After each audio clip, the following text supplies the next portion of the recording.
Praise the lord. ప్రకటన గ్రంథం 11వ అధ్యాయము 5వ వచనాన్ని చదువుకుందాం. ఎవడైనను వారికి హాని చేయనుద్దేశించిన ఎడల వారి నోట నుండి అగ్ని బయలువెడలి వారి శత్రువులను దహించి వేయును గనుక ఎవడైనను వారికి హాని చేయనుద్దేశించిన ఎడల అలాగున వాడు చంపబడవలెను. ఈ మాటలు ప్రకటన గ్రంథంలో రాయబడిన మాటలు. బైబిలు మనం ఈజీగా అర్థమవటానికి బైబిల్లో 3 భాగాలుగా మనం విభజించుకోవచ్చు. ఒకటి పితరుల కాలము అన్నారు, అంటే పితరులు ధర్మశాస్త్రం రాకముందు ఉన్న కాలం. రెండవది ధర్మశాస్త్ర కాలం, ఎప్పటి వరకు అంటే యేసు ప్రభు వచ్చేంత వరకు కూడా ధర్మశాస్త్ర కాలం అది. తర్వాత మూడోది క్రొత్త నిబంధన కాలం, ప్రభు వచ్చినప్పుడు. ఇది మనం ఇప్పుడు క్రొత్త నిబంధన కాలంలో ఉన్నాం. ఈ కాలము మనం జాగ్రత్తగా అనుసరించాలి. బైబిల్లో 66 పుస్తకాలు ఉన్నాయి. ఈ 66 పుస్తకాల్లో పాత నిబంధన, క్రొత్త నిబంధన, 27 పుస్తకాలు క్రొత్త నిబంధన, 39 పుస్తకాలు పాత నిబంధన. పాత నిబంధన కూడా 4 భాగాలు చేశారు.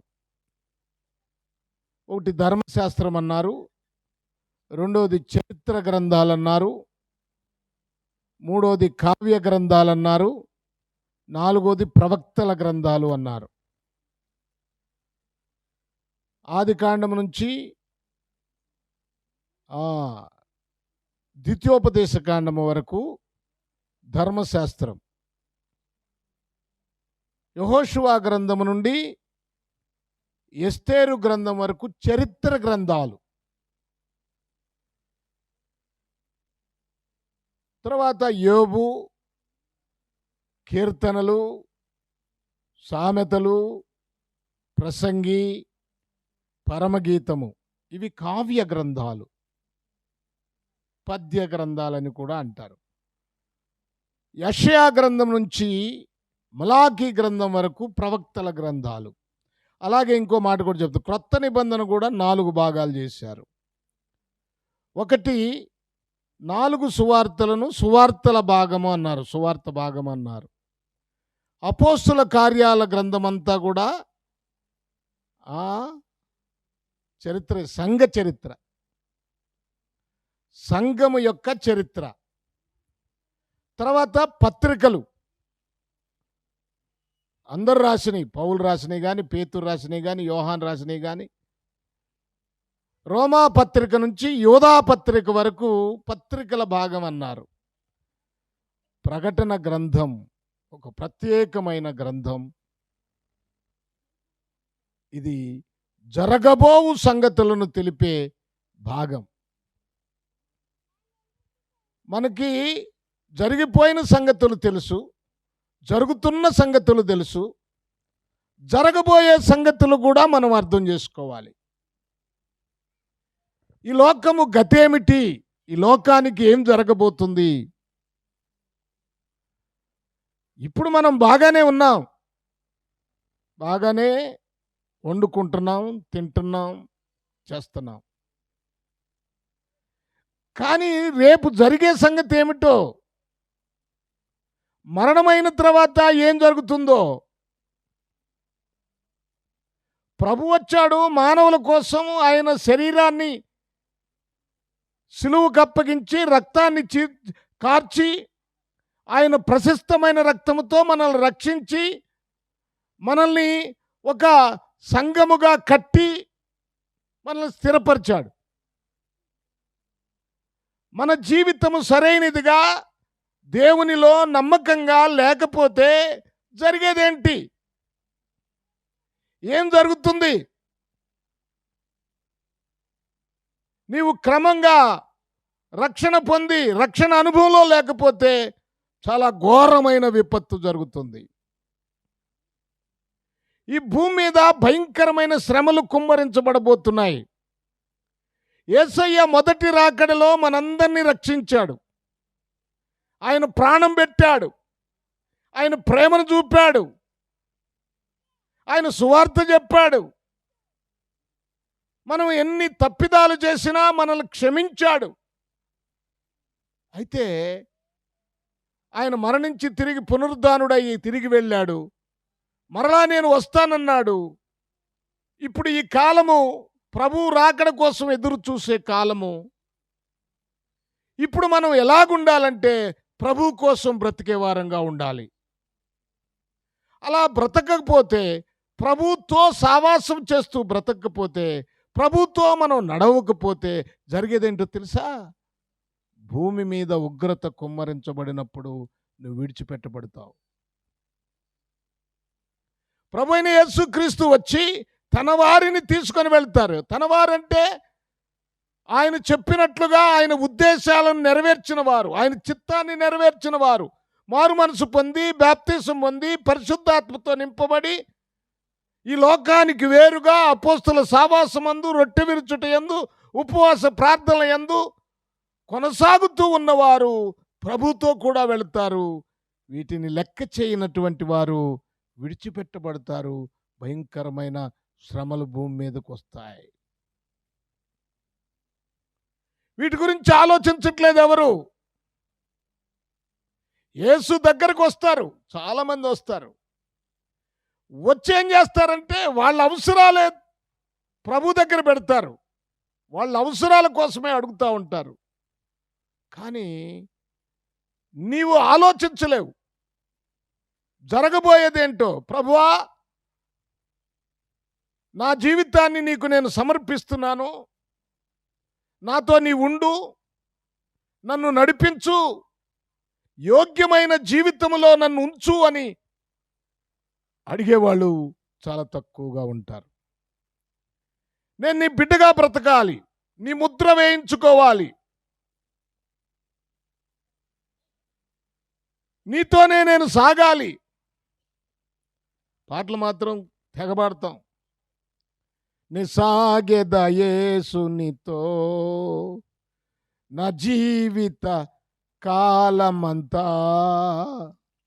ఇందాక పడితే యేసుతో నడిచేదా, యేసుతో గడిపేదా. ఎవరితో గడుపుతున్నా? ఎవరితో నువ్వు గడిపేది? మాయ్ చెప్పండి, మా అయ్యా చెప్పండి, ఎవరితో గడుపుతున్నావు నువ్వు? నిజంగా ఎవరైనా చెప్పండి, నిజం చెప్పండి, నిజం చెప్పండి. ఎవరితోనూ ఎవరైనా నిజం చెప్పండి. ఎవరు చెప్పట్లా? నువ్వు ఎవరితో గడుపుతున్నావు? టీవీతోనా, సీరియల్తోనా? నేను అన్నానంటమ్మా, మీరు అంటారు. నేను అనలేదుగా మాట, నేనే అన్నానా? నువ్వు గడిపేది ఎవరితో?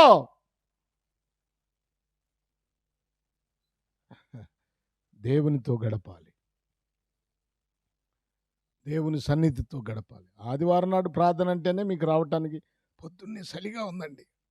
వాస్తవమే, కొంచెం రోగులకైతే ఇబ్బంది, కానీ ఆరోగ్యవంతుల మీద మీకేమిటి ఇబ్బంది? నేనంటే ఈ చలికాలం బైపాస్ ఆపరేషన్ చేయించుకున్నాను కనుక అసలు ఇప్పుడు కూడా నాకు చలిగా ఉంది. నేను ఈ టోపీ తెచ్చుకుంటే బాగుండేది. చెప్తున్నానండి. ఉదయాన్నే ఆరాధన, దేవుని సన్నిధికి పరిగెత్తుకుంటూ రావాలి. శనివారం ఉపవాస కూడిక, రావటానికి ఎందుకు మీకు ఇబ్బంది? రేపు దేవుడు ఇవన్నీ అడిగితే ఏం సమాధానం చెప్తావు? సరే, మంచిది. ప్రభు అయిన యేసుక్రీస్తు వచ్చినప్పుడు సంఘము ఎత్తబడుతుంది. సంఘం అంటే వరకు పేరు పెట్టుకోవటం కాదు. సంఘం అంటే ఎక్లీషియా అన్నారు. అంటే బయటకు పిలువబడుట, బయటికి రావాలి. ఎక్కడి నుంచి? లోకములో నుంచి బయటికి రావాలి.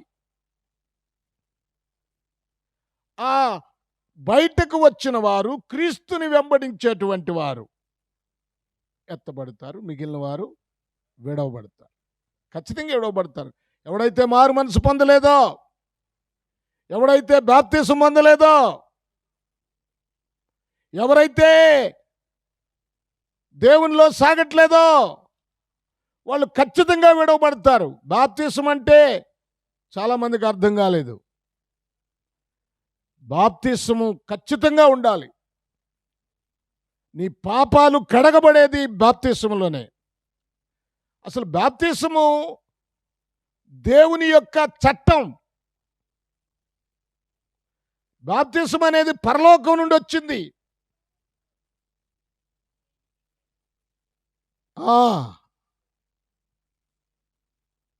బాప్తిసం అనేది చాలా ప్రాముఖ్యమైందండి.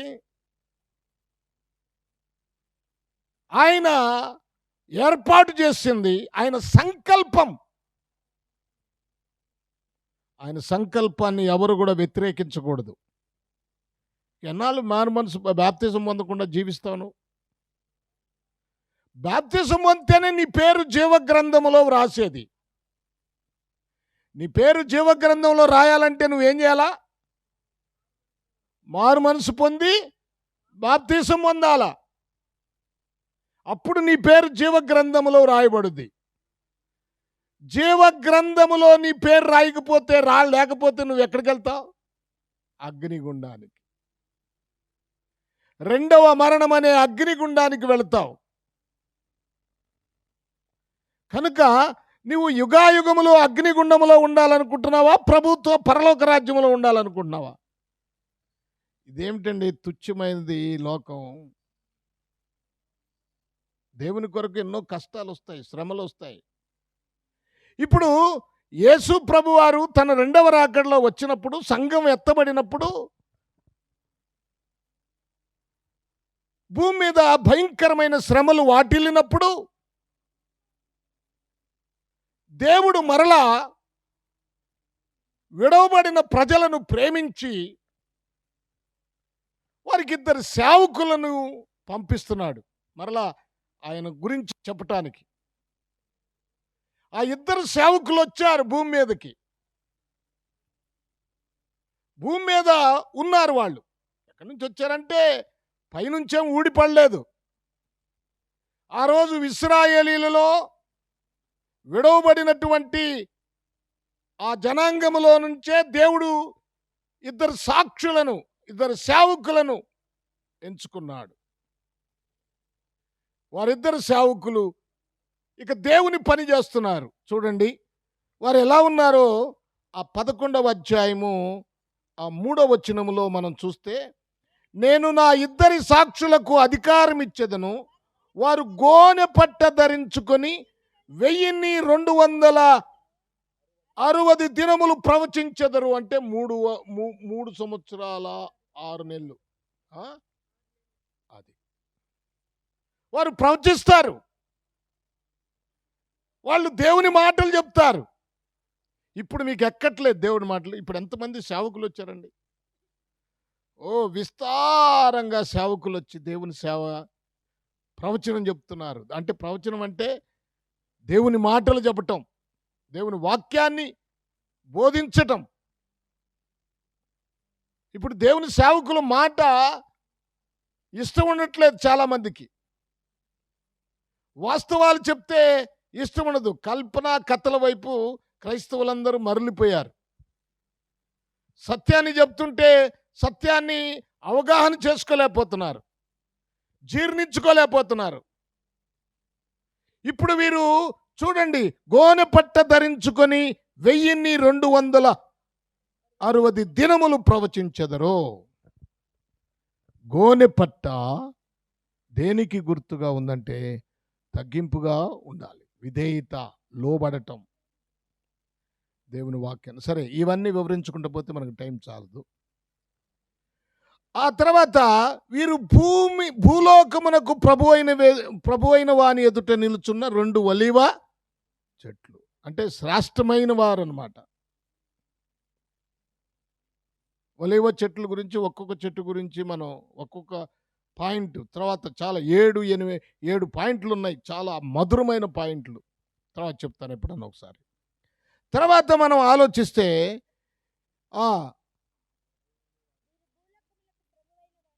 వీరు భూలోకమునకు ప్రభు అయిన వాని ఎదుటను నిలుచుచున్న 2 ఒలీవ చెట్లను దీపస్తంభములనై ఉన్నారు. దీపస్తంభానికి కూడా చాలా అద్భుతమైన పాఠం ఉంది, తర్వాత చెప్తాను నేను.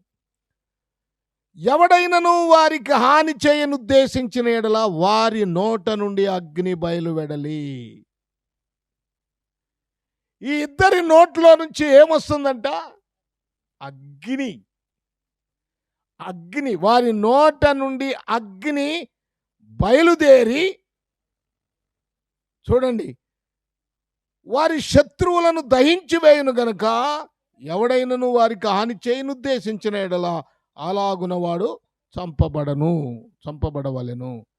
అగ్ని.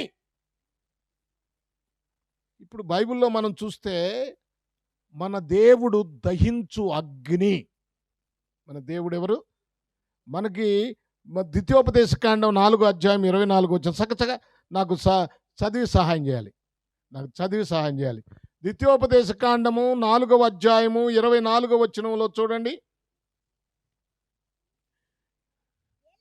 ఏలయనగా నీ దేవుడైన యెహోవా అంటమ్మా, నీ దేవుడైన యెహోవా దహించు అగ్నియు రోషము కలిగిన. మన దేవుడు ఎవరంట? దహించు అగ్ని. ఏం దహిస్తాడు? చూడండి, పాపమును,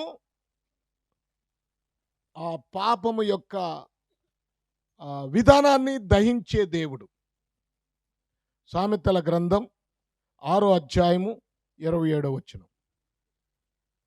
6వ అధ్యాయము 27వ వచనం ఏంటంట?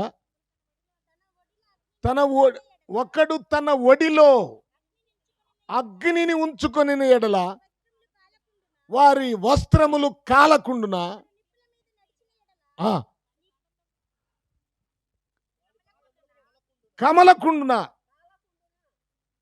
కమలకుండునా అంటే కాలటమే అది కూడా.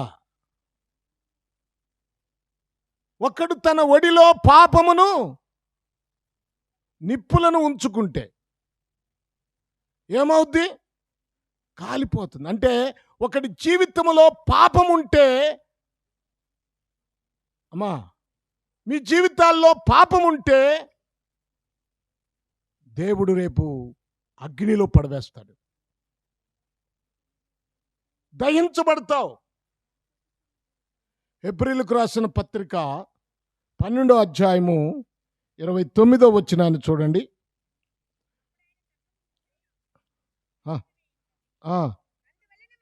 అందువలన మనము 12:29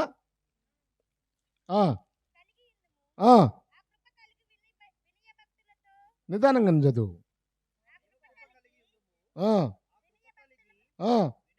వినయ భక్తులతో దేవునికి ప్రీతికరమైన సేవ చేయుదుము. ఏలయనగా మన దేవుడు దహించు అగ్ని అయి ఉన్నాడు.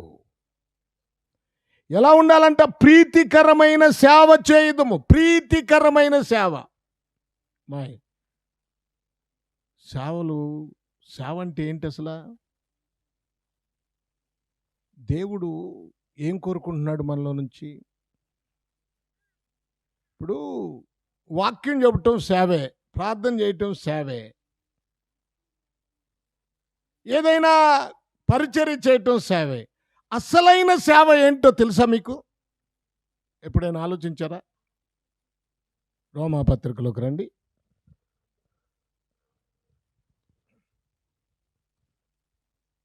12వ అధ్యాయం. అందరూ గుర్తుపెట్టుకోవాలి. ఏముంది అక్కడ? మొదటి వచనం. కాబట్టి సహోదరులారా, జాగ్రత్తగా వినండి. ఏం కావాలంట? పరిశుద్ధమును దేవునికి అనుకూలమునైన సజీవ యాగముగా మీ శరీరములు ఆయనకు సమర్పించుకొనుడని దేవుని వాత్సల్యతను బట్టి మిమ్మును బ్రతిమలాడుకొనుచున్నాను. యుక్తమైన సేవ ఏంటి? ఇట్టి సేవ మీకు యుక్తమైనది అన్నాడంటే ఏంటి సేవ అంటే పరిశుద్ధమును దేవునికి అనుకూలముగా సజీవ యాగముగా, యాగం సమర్పణ, దేవుని పని కొరకు సమర్పణ, ప్రత్యేకత.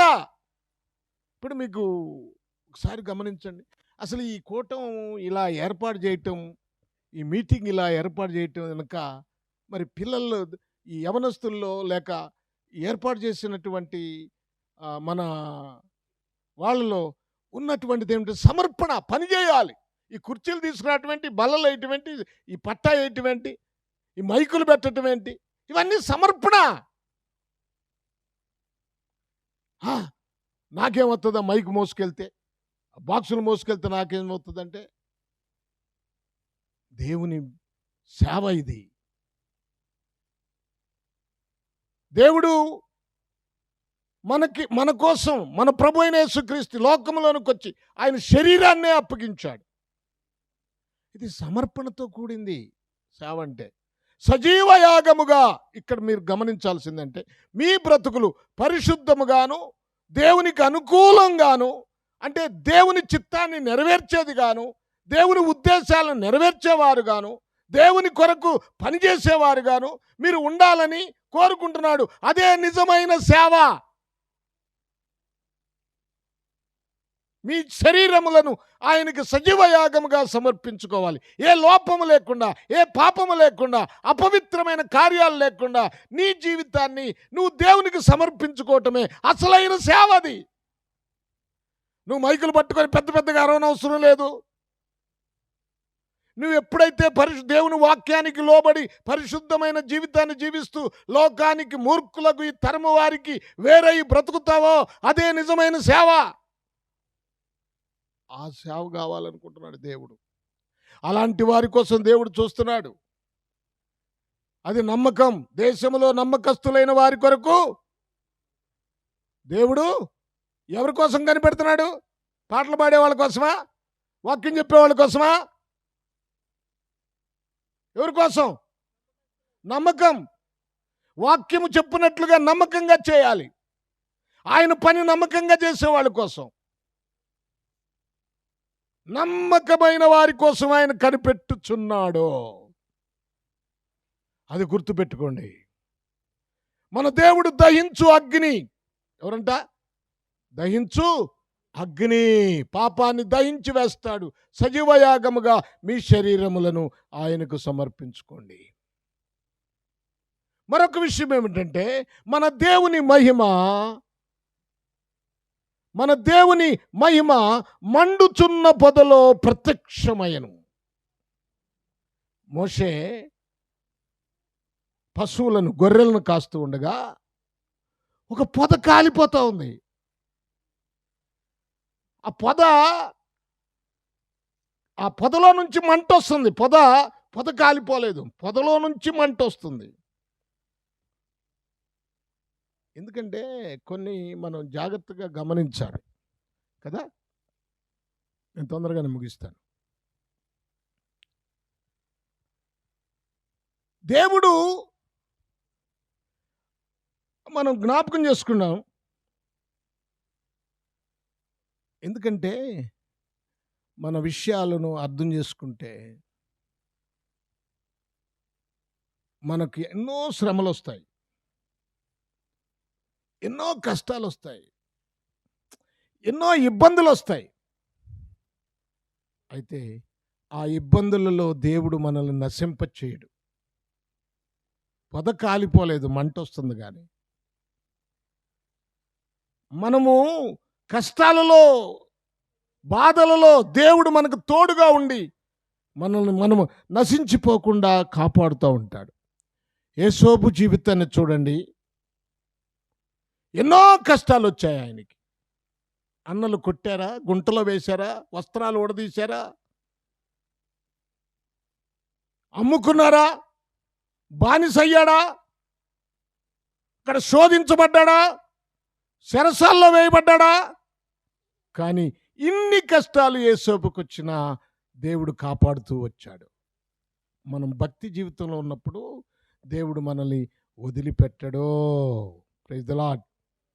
యేసోబే కాదు, దానియేలు, షడ్రకు, మెషకు, అబెద్నెగోలు, వీళ్ళందరిని చూడండి. దావీదు, మోషే ఎన్నో కష్టాలు అనుభవించారు. అయినా దేవుడు ఆ వారిని వదిలిపెట్టలేదు. నీవు కూడా యేసు ప్రభుని నమ్ముకున్నావు. నీకు ఏమైనా కష్టాలు వచ్చినప్పుడు నువ్వు కుంగిపోవద్దు.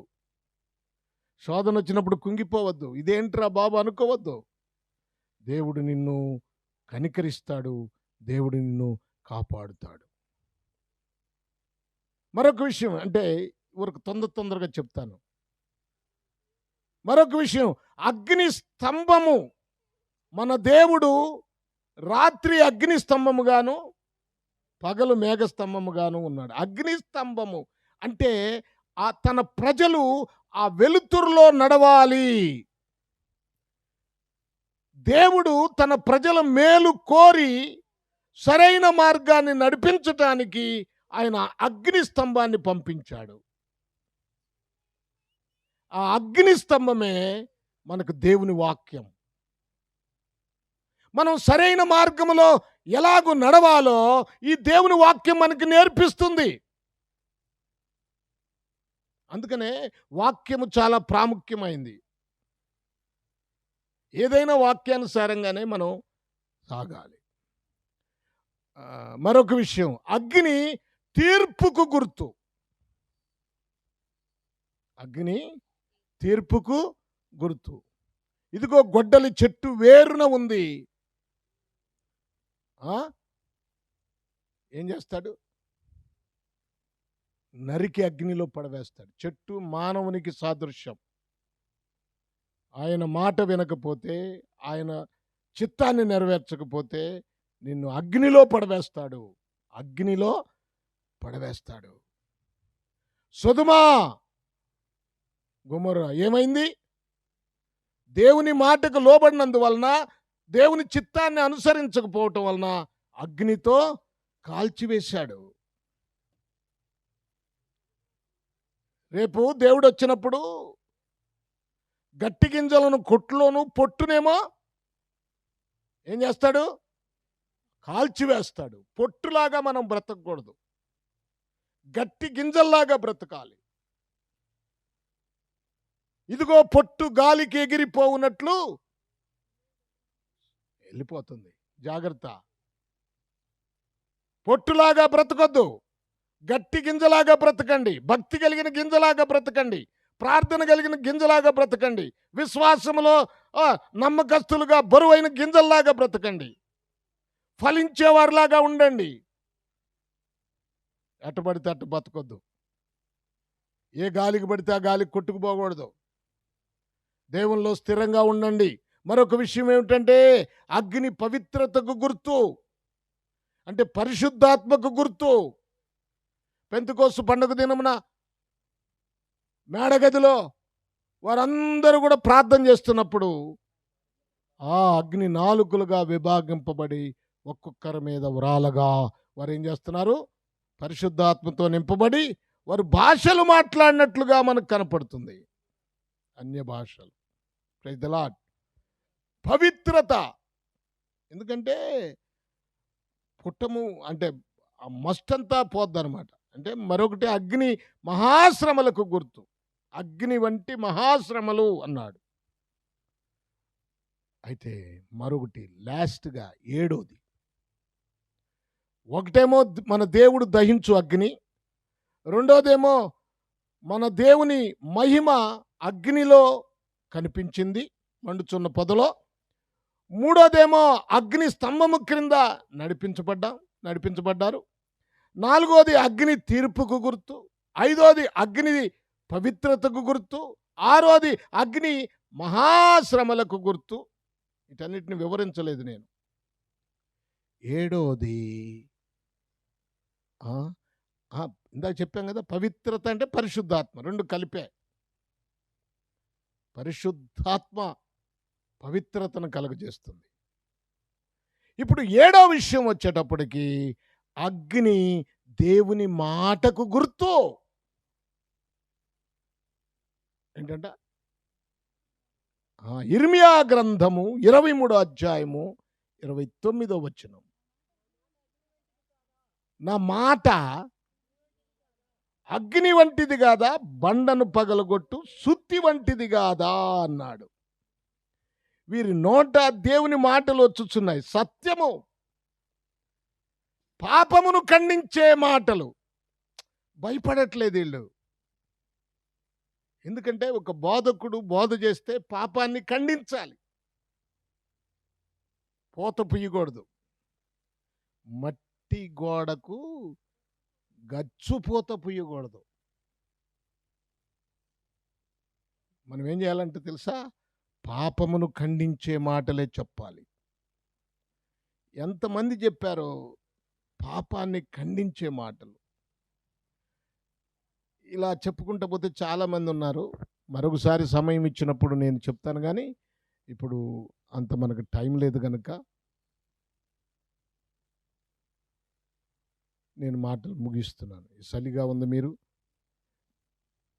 దైవజనులు మీకాయి సత్యాన్ని మాట్లాడాడు, దావీదుతో నాతాను సత్యాన్ని మాట్లాడాడు.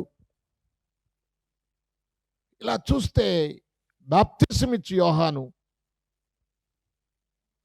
హేరోదు దగ్గర సత్యాన్ని మాట్లాడాడు. అది చచ్చిపోతామే, పో వెళ్ళిపోతా అయిపోయినా, ఏమైనా సరే, ఎన్ని శ్రమలు వచ్చినా సరే పాపాన్ని ఖండించాలి. దేవుని మాట, దేవునికి స్తోత్రం, హల్లెలూయా. కనుక ప్రభునందు ప్రియులారా, ఇంకా చాలా విషయాలు ఉన్నాయి. వాటన్నిటినీ మరొకసారి ఎప్పుడైనా మనం జ్ఞాపకం చేసుకుందాం. ఆయన మాట అగ్ని వంటిది, ఆయన వాక్కు అగ్ని వంటిది. అగ్ని వంటి ఆయన మాటలు, పాపాన్ని దహించి వేసే మాటలు మన నోట రావాలి. ఆ ప్రవక్తల నోట పాపాన్ని ఖండించే మాటలు వచ్చాయి, కానీ వ్యర్థమైన మాటలు రాలేదు. ప్రార్థన చేసుకుందాం.